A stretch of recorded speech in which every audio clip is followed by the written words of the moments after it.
কাতলা মাছের তেল দিয়ে বেগুন দিয়ে এটা রান্না করছি।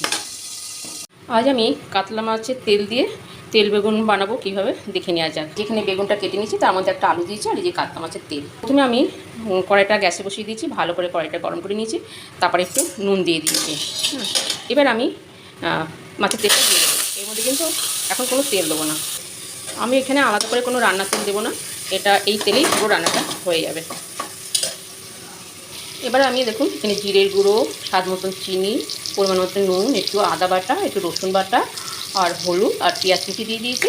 দেখুন কতটা তেল বেরিয়ে গেছে, দেখুন এই তেলেই পুরো রান্নাটা হয়ে যাবে। তো এটা একটু কষিয়ে নেব।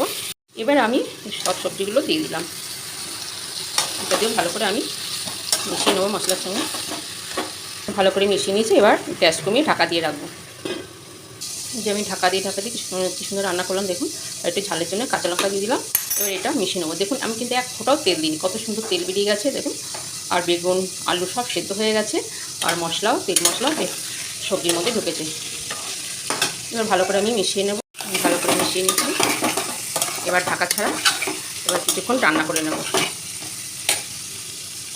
এই যে আমি এখানে একটা ছোট্ট টমেটো কুচিয়ে দিয়েছিলাম, একটা ছোটো টমেটো হাফ ছোটো ছোটো করে একটু কুচিয়ে দিয়েছি, ধনে পাতা দিলাম আর দুটো কাঁচা লঙ্কা একটু ভেঙে দিলাম।